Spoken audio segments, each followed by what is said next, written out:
Hey everybody, this is Rudy from Take a Bath Productions with another video showing you how to fix various things.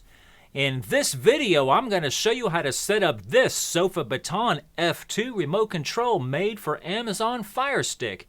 So without further ado, let's dive right in.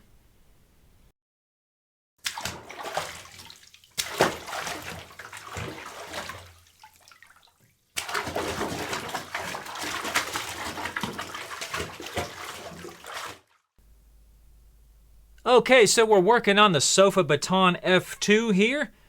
This is going to be a very easy remote to program, but as a result of that, don't expect it to do anything real complicated.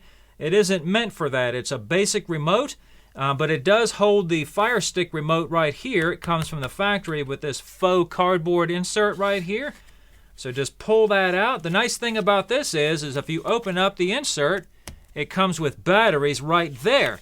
And those batteries are two AAA batteries that go in the back right there. Okay, so that makes it real nice. Most universal remotes don't come with batteries, so I was surprised to see that. So this remote is kind of made to hold the older style Amazon remote right there. Fits perfectly in there like that.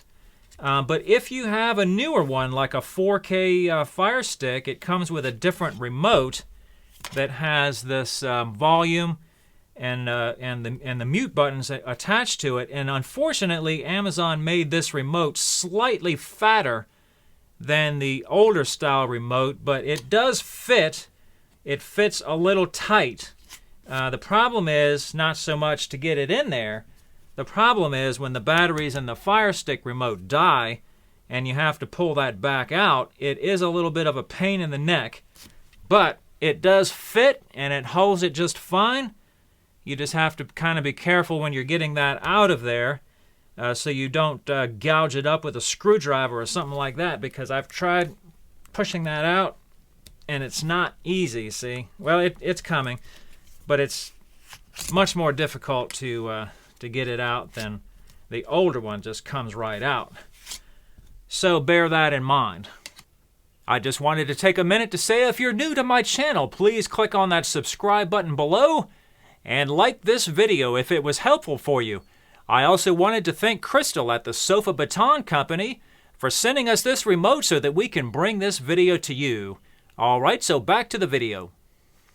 Alright, so we're going to get into the programming now. I just wanted to say that this is a learning remote. This remote doesn't use any of the codes. That's what makes it so easy to set up.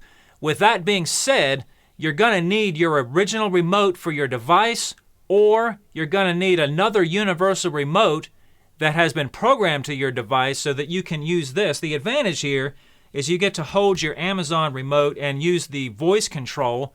If you had a different type of remote, you could use your Amazon Fire Stick through HDMI CEC, which I did a video on here a few weeks ago. But it doesn't have this voice control feature, so this is the advantage here. By holding the original Amazon remote, you get to retain that feature. So like I said, you either need your original remote to program this, or you need another universal remote to make that work.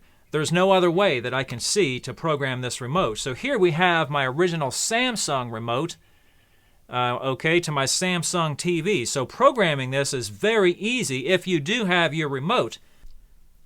Okay, so what you're going to want to do here is have the two remotes that you're using facing each other like this. My original remote or another universal remote that's already been programmed to your device, and the F2 remote here, no more than an inch apart between them like that. So to get it into program mode, you press and hold the red power button and mute for about 3 seconds. The LED should stay on. There we have it. Now press the button that you want to program to on the F2 remote. That's going to be power for my first one. Power is your corresponding button on the other side. I'm going to use input, source. I'm going to use my up and down keys for the navigating the menu and the TV.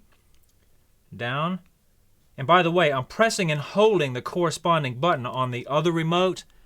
I'm not just pressing it once. And then I also want to use Enter, so I'm going to put that on A.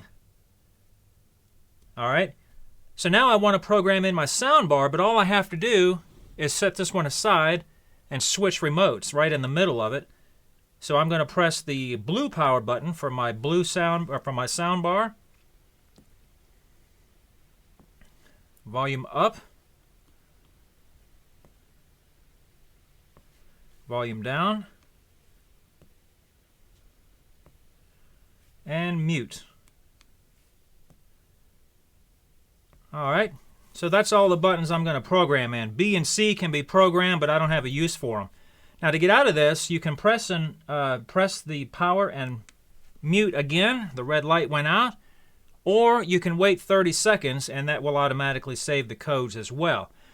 So if you have some problems with the buttons still not working after you do this, you may have some interference from light or anything like that that's causing you a problem. Usually if you do this step again, just what I just showed you right there, do it again, usually the problem will go away. Alright, so that's about it. Thanks for watching.